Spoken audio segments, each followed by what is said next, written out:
Hello, Iron Butterflies. It is my privilege to introduce to you my new friend, Marcia Raff. She is an artist and a sculptor, and you are going to be so pleased to meet her. Marcia, thank you so much for inviting us into your home and your museum. And I just have a couple of questions for you.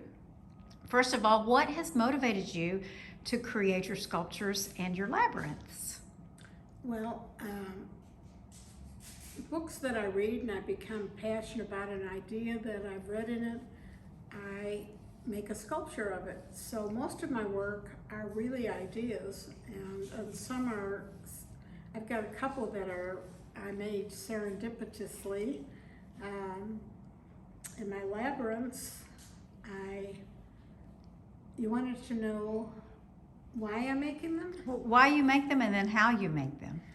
I had a friend that told me he was going to Chartres, and I didn't want to tell him that I was so ignorant, didn't know what was happening in Chartres.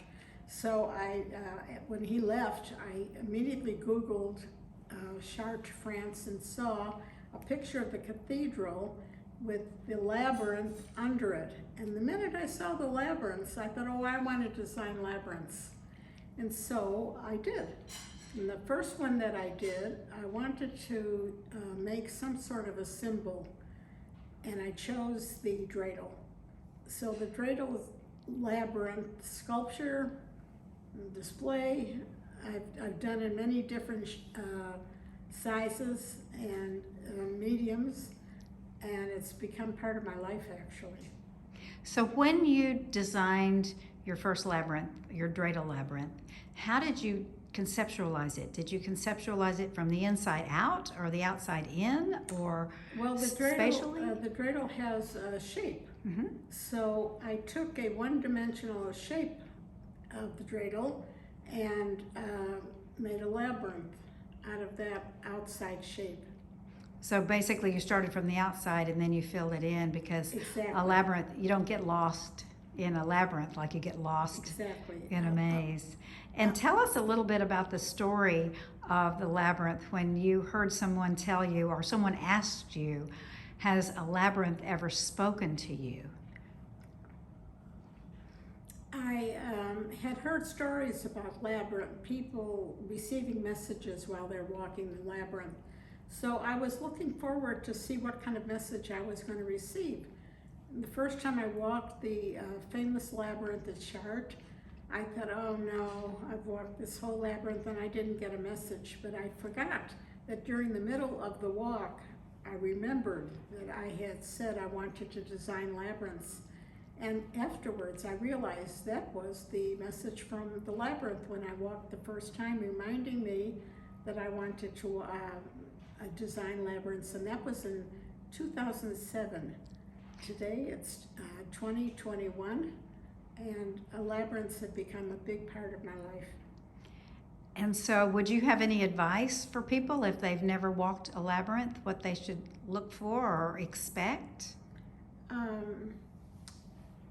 Well, walking a labyrinth, according to Herbert Benson, is like a walking meditation.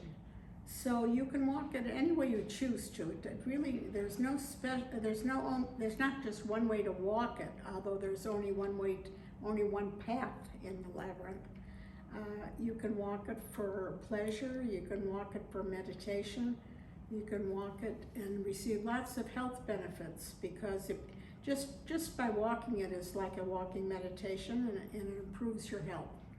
And now you have these on smaller scales, and not necessarily where you have to physically walk them. You have finger labyrinths. And so tell us a little bit about finger labyrinths. My finger labyrinths are unique for a couple of reasons. I've never seen one on the wall before. Mostly they're small and so that you could hold it in your hand or put it in your lap or sit at a table and walk up with your finger. But I wanted to do an exhibit, and so I decided to make them on canvas for the wall and also in plexiglass, so that you could walk the finger labyrinth while it's on the wall. And so even if somebody doesn't have the physical ability to actually walk an outside labyrinth that's on the ground, they could still experience the same spiritual experience Exactly. by walking through. Some of my labyrinths are just for walking with your eyes. So I have labyrinths you can walk with your eyes, you can walk with your finger, you can walk with your feet. And so you just take your choice. And you do receive the same benefits from walking a labyrinth, no matter how you walk it. You know, which medium you choose. Well, it has been a pleasure to meet you, and it is your very special birthday today. So we at Iron Butterflies Project salute you and toast you and say happy, happy birthday, and thank you for sharing your beauty with us. And we will have links to all of your work and your stories and a place where people can get your book if they want it. So anyway, happy birthday, Marcia. Thank you so much. Oh, thank you. What a wonderful birthday present. Thank you.